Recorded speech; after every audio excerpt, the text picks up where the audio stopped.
So, Randy, welcome. It's good to see Good to you. be here. Yeah. Just connecting a little bit with you.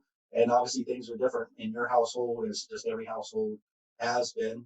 And, I just wanted to connect with some families in Hope Chapel and encourage other families to think about this time to have some spiritual conversations. They may have more opportunities than before, but it's definitely an opportunity to have some spiritual discussions at home. And so I just know a little bit about your family. Why don't you share, for those who may not know, a little bit about you, your family, kind of a little bit of your routine, where you're at, and what things have worked for you with you, the age and the amount of kids that you guys Okay. So yeah, Bethany and I, we've been married 10 years now, and we have 5 kids, and nice spread from 1 years old up to 8 years old. have. So it's some kids that are not talking yet, and some that are starting to think on a more on a deeper level, Mm. which is really exciting. Both ranges are I think are really fun to work with in their own ways. I enjoy working with the kids wherever they're at. But it does challenge you as a parent. So the dynamic is unique because of that. But we have found that it actually works in some really cool ways uh, that even Bethany and I have been surprised by. So we typically do a morning routine when it comes to family devotions. That's mostly because of my schedule. I typically don't get home from work early enough for the kids to be awake at times. Mm. So, in order for us to all be together, we have really tried to stick to a morning routine, Monday through Friday.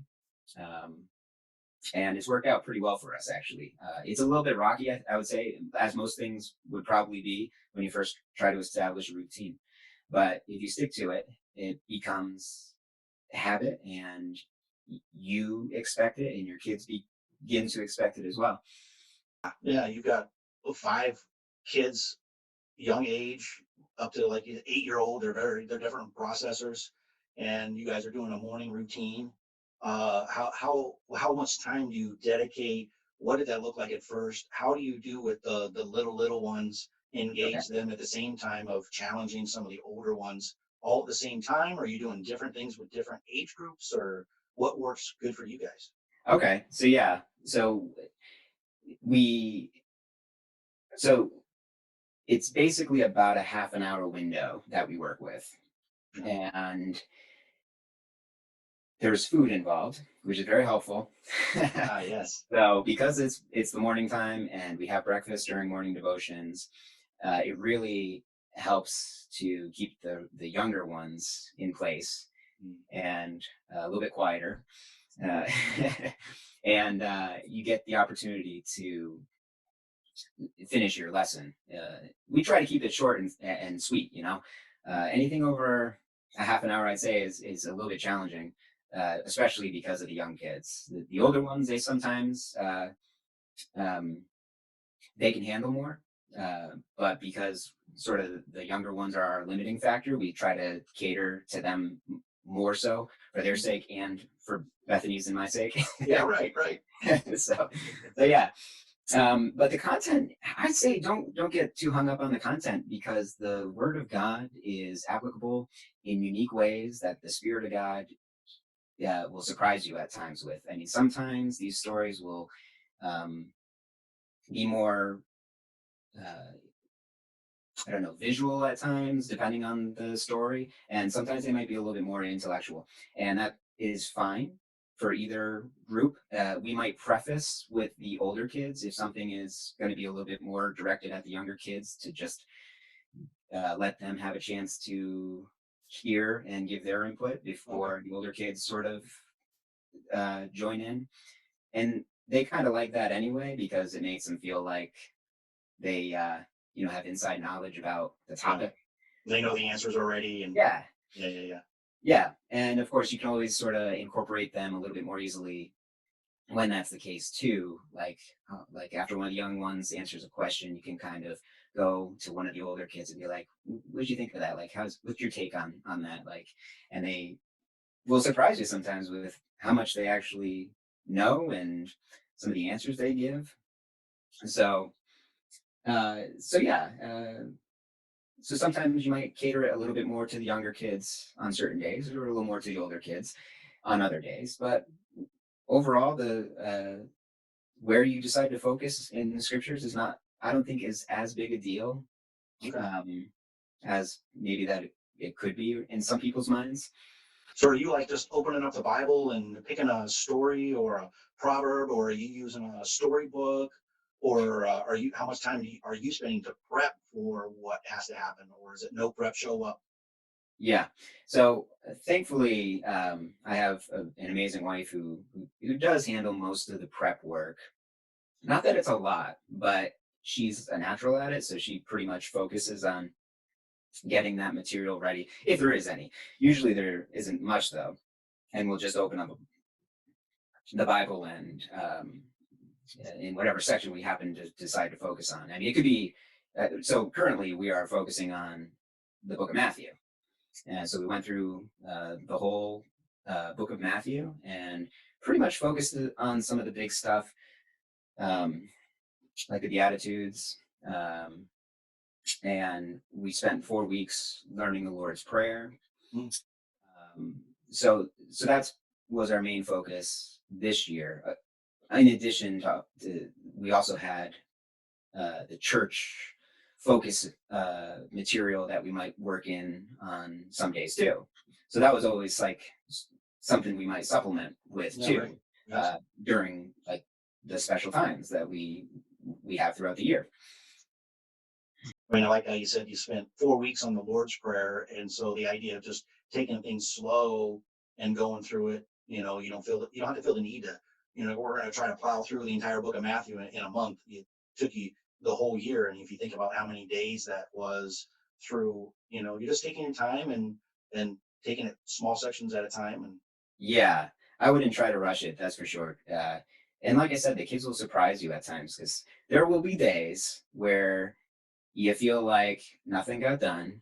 You know, the 2-year-old had to go pee in the middle of the study. of course, of course. So, I mean, there are those days where you're just like, all right, sometimes we just got through it and that's that. But Yeah. then for other days where, Emmeline, who's 4, she'll have some really sweet little insight, or even the older two will have a deeper insight, and that's the type of time. Those are the times that make it all the more worth it. Mm, And mm. when you get those little nuggets of wisdom and truth, and the joy that comes from God impacting your children. Um, And I think I like how you talked about, even at a young age, they still pick up on that kind of stuff. They're still listening, even though it doesn't seem like they're engaging or that it's worth it. But if you think about just the small little investments over a long period of time, um, you yourself also, diving into some of the same stories over and over, you're learning new things too with them. And so if you're, diving in it right away can be pretty intimidating. But if you just think about it, taking it slow, going through some of the main stories, and then maybe diving a little bit deeper within, say, 3 year span, and the wealth of knowledge that both of you or your whole family has learned through that is can be immense. yeah, yeah, absolutely. Um, Bethany will often mention how she was thankful for being exposed and learning as much about the Bible that she did when she was younger. I mean, I didn't quite have that experience because I didn't become a born again Christian until I think I was in early 20s. Mm. So, so I was, I had a lot of catching up to do. Yeah, sure. Yeah. Sure. Yeah, and I think some portions of the Bible are easier to get through than others. Jumping off some of the Bible stories in Genesis and maybe Exodus are good, and Matthew, like you said, jumping into some of the narratives of Jesus are great.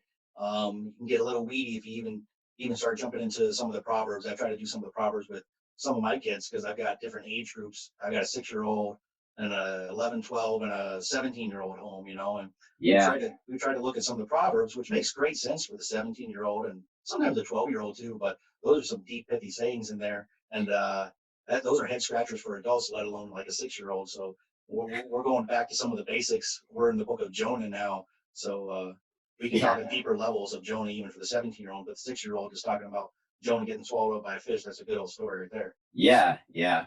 It's funny because yeah, the different books of the Bible, they challenge you in unique ways.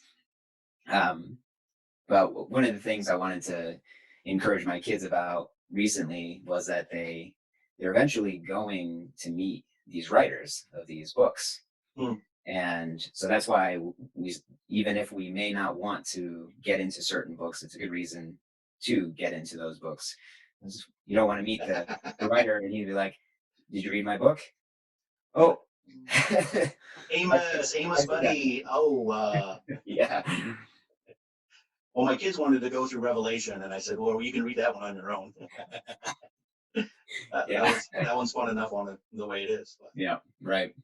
yeah, I think for some families starting out, like it's always awkward, and of course your kids are going to get up right in the midst of your most spiritual thought you ever had, and they're getting a drink of milk or something, and it can be frustrating. But I think the long haul, sticking with it, it's both good for yourself. Your kids really do appreciate and love those times together. I can imagine.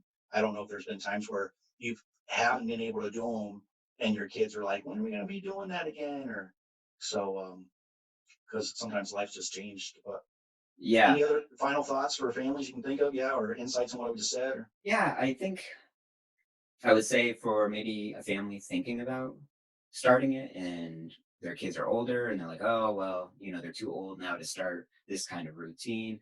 I would just say your kids are never too old to get to establish a new routine, especially one that is so beneficial in so many ways and just uplifting in so many ways. Uh, but so just go for it wherever you are with your children. I mean, it's great if you can start with them younger because they get that routine down and sure enough they kind of help their younger siblings mm, um come along and get on board with like the way our family does things, but it's not too late, even with older kids. yeah. No, I think that's great insight too. Yeah, no matter the age, the kids do. They will really appreciate that time together. They're wanting to be with you anyways, and going on that different level and being honest with your kids, saying, "Hey, this is awkward for me. I don't know. I've never done this before. Let's just try something together. If it doesn't work, let's fix something else the next time." And using different resources, whether Right. it's a storybook Bible or just using the Sunday morning messages from Hope Chapel, where you're talking about Kids Connect. They're learning stories in there and just piggybacking off of, hey, what did you guys learn from there? Or from a youth group. It's just beginning that open dialogue. I know with my 17-year-old that he's really appreciated getting back into doing it together. It's been a little while since we were, just because we went through some transitions of adopting some kids and making some changes in our home. But they love it. They like that together time, whatever it looks like. Yeah. They Well, don't know whether you said anything wrong. yeah, yeah, and like I said, it's not, if you came to our house, it's not going to look perfect. I mean, the kids are not just sitting there all the time with their hands folded and sitting straight up in their chair, and that's not a. But um, despite that, it has just been a really uh, special time that's brought us. It has brought us closer together, especially when I didn't mention this earlier, but asking the kids how Bethany and I can pray for them. And when you're a teacher in a child's life, sometimes it's always like you're just giving them information, and then you Mm, kind of forget that they're people too. mm, And so it's good to take a step back at times and be like, where are you at? What do you want mom and dad to pray for you about, mm. or to pray with you about? And honestly, that's how we discovered that Noah wanted to pray to God for forgiveness for sin in his life Mm. and to become a follower of Jesus, Wow. Yeah. from asking how we can pray for him. Mm, So, I mean, there's a great opportunity uh, mm. to get to deeper levels with your children, Yeah. in prayer with your children. Yeah, great point. Yeah, not just about regurgitating information and trying to teach them some lesson, but yeah, praying together. I like that idea. We pray at the end as well, and it sound I didn't think about that kind of thing. Like, how do you wrap it up? What do you pray for? You pray for one another, and then I think yeah, I love that idea of just listening to your kids. They're inundated all the time, Oh being yeah. hey, do this, do this, do this, and no one's saying how. Just you talk and let me listen. Yeah. You know. Yeah, and they're going to tell you stuff. Oh They're going to yeah. tell you stuff, and then there's stuff they're not going to tell you, and you gotta trust them as you spend that time with them, that you're able to give them wise advice, and listen to their processing, and understand, and then trust that the way they're processing seems like it's a good process, or it's those opportunities pop up. You can have those discussions. You know. Right. Yeah, I like it. I like it. That's awesome. No, that was good. I think that's good advice. Just 30 minutes of time. That's kind of what we do, is blocking that off. And sometimes it's shorter, but it's about that same time by the time you get rolling into it, and go through some type of story or passage, and then spending some time in prayer, praying for one another, allowing them to talk, and sharing their insights and prayer requests. That's good. Obviously, you get some crazy prayer requests. Pray for the clouds or something. But Mhm. but Yeah. Yeah. There's some doozies in there at times, yeah. but they're Yeah. funny. They're good. Yeah, it's trying not to put yourself in a box and have these assumptions of what it's going to look like or what you need to do. But it's using lots of different avenues that you're comfortable with, things that they're intrigued by, or something that comes up that you can investigate later, and utilizing any opportunity to have spiritual discussions is the more important thing than the content necessarily. Yeah. Obviously, you want to get into God's word, and things of that nature, but yeah, those are great. Yeah, yeah, Yeah. yeah. I like that. Good. I like that. Well, thanks, Randy, for spending time with me this evening. And we're praying for you and your family, as I know you're praying for us and other families here at Hope Chapel. And so thank you again. And if Welcome. anybody has any questions, they can reach out to me, or they can find Randy driving in his UPS truck somewhere and flag him down. Hey, Uh, man. That's right. It was my pleasure, Steve. Thank you so much. Hey, thanks a lot. All right. Have a good one. You too.